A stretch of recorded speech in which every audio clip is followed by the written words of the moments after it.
Melanjutkan cerita asal-usul terbentuknya tim outsidernya Batman, lupakan dulu tentang Bat Family. Pada cerita sebelumnya, Karma yang mengancam Batman untuk datang ke tempatnya dengan meletakkan bom kepada anak-anak yang disanderanya, yang pada akhirnya tentulah kemenangan di pihak pahlawan Gotham kita, si Batman yang juga dibantu oleh aksi Cassandra dan Black Lightning. Bagaimana dengan Karma? Karma belumlah tewas. Setelah dia terlempar dari batarangnya Batman, selanjutnya dia akan kembali di cerita komik ini. Langkah apakah yang akan dilakukannya pada cerita ini?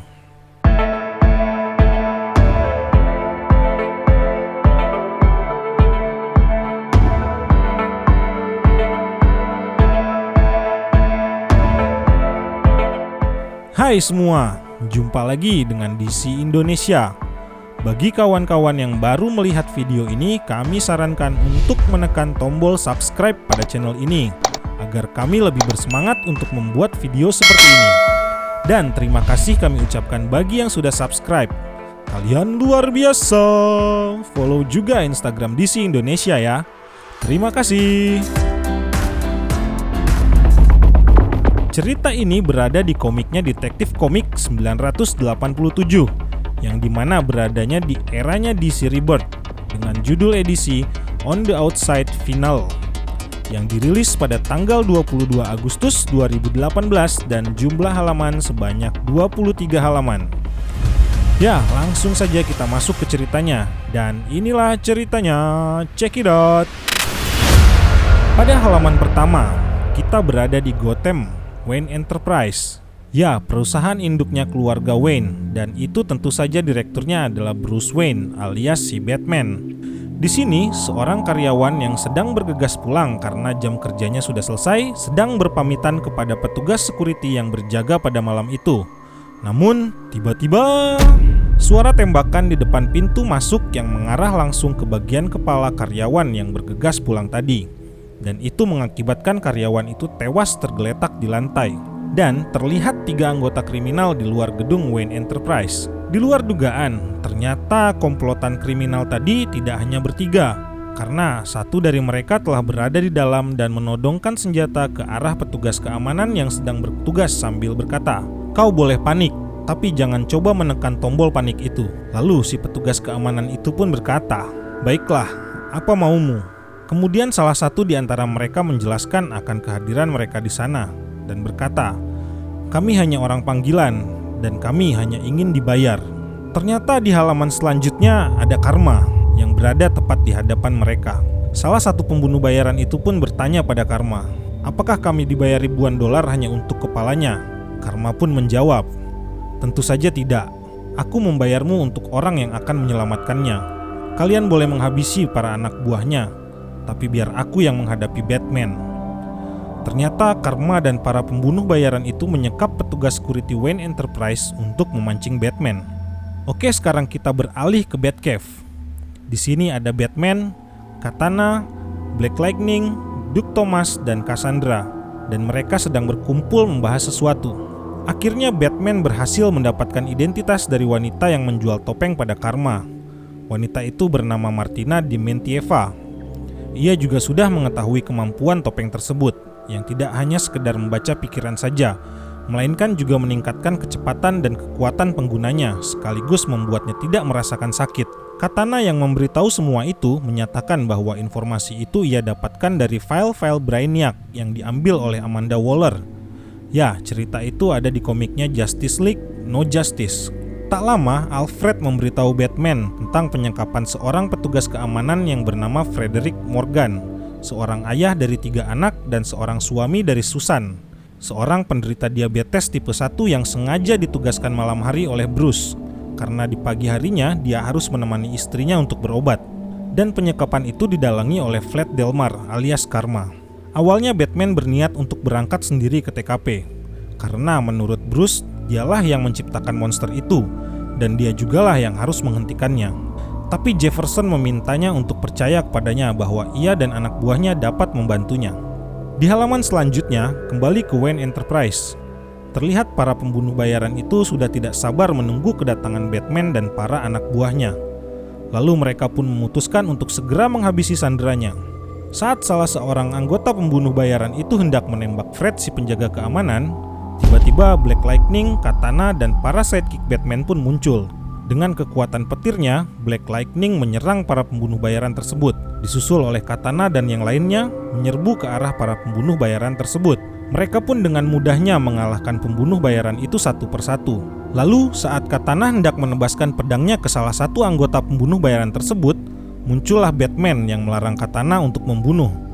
Karena seperti yang kita ketahui, Batman mempunyai aturan dalam memberantas kejahatan, dan salah satunya adalah tidak membunuh. Setelah menjatuhkan para pembunuh bayaran itu, Duke Thomas memberitahu Batman keberadaan Karma, dan Batman pun langsung bergegas menuju tempat Karma berada. Terjadi sedikit perdebatan antara Batman dan Black Lightning di sana, karena Batman memutuskan untuk pergi menghadapi Karma sendirian, sementara Black Lightning merasa Batman memerlukan bantuannya, karena Black Lightning merasa dia lebih kuat dibandingkan Batman.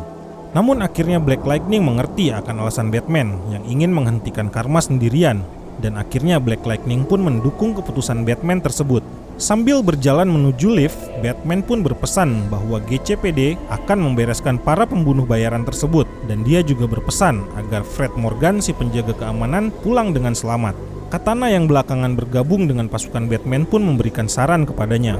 Jika kau tidak bisa melindungi pikiranmu dari Karma, maka pikirkanlah hal-hal yang membuatmu takut. Di lantai atas, Karma yang sudah menunggu Batman pun sedikit merasa kecewa, karena Batman datang sendirian tidak bersama para sidekicknya.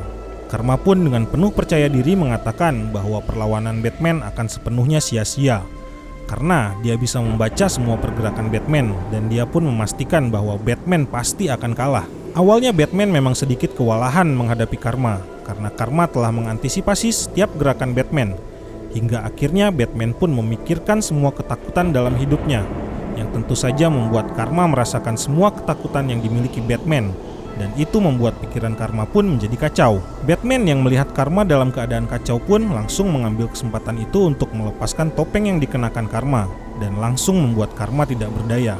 Batman berjanji dia akan berusaha menyembuhkan Karma dari pikiran kacaunya, dan Batman pun meminta semua informasi yang dimiliki Karma tentang Markovia. Di halaman selanjutnya, Bruce mengantar Jefferson kembali ke Metropolis. Ia menyatakan bahwa Wayne Foundation akan memberikan apapun dukungan yang dibutuhkan bagi sekolah tempat Jefferson bekerja. Dan Bruce pun berpesan, jika dia menanyakan tim yang ia pimpin bernama The Outsiders, dan jangan berbohong sedikit pun padanya, pesan Bruce. Siapa yang akan bertanya, timpal Jefferson. Sepeninggal Bruce, Superman tiba-tiba datang menghampiri Jefferson. Apapun yang diinginkan oleh Bruce, ujar Superman, aku yakin kau bisa membantunya. Tapi cobalah untuk tidak menjadi dirinya. Dan Superman pun langsung pergi setelah mengatakan nasihatnya pada Jefferson. Di halaman selanjutnya kita dibawa ke Natamazar, Markovia. Di sana ada Marcus yang memperingatkan Martina bahwa dia menjual barang gelapnya pada orang yang malah menyerang kota Gotham, dan Batman pasti akan melacaknya sampai ke Markovia. Namun bukannya panik ataupun takut, Martina justru terlihat acuh, dan bahkan dengan sinar laser yang keluar dari mata kirinya, dia langsung membunuh Marcus yang dia anggap sebagai pengecut. Martina pun lalu berkata, Markovia bukanlah Gotham.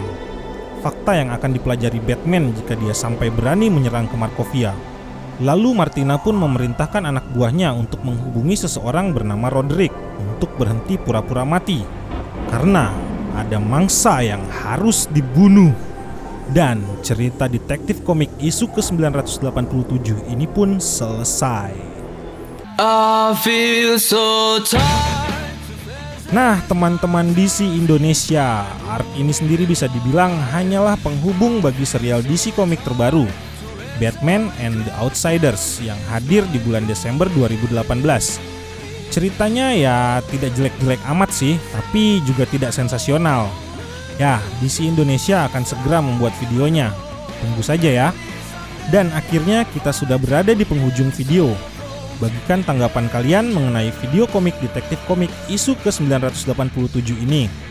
Tulis komentarnya di bawah deskripsi video ini ya. Tulis saja apapun itu, kritik ataupun sarannya, agar channel ini lebih bermanfaat untuk kita semua.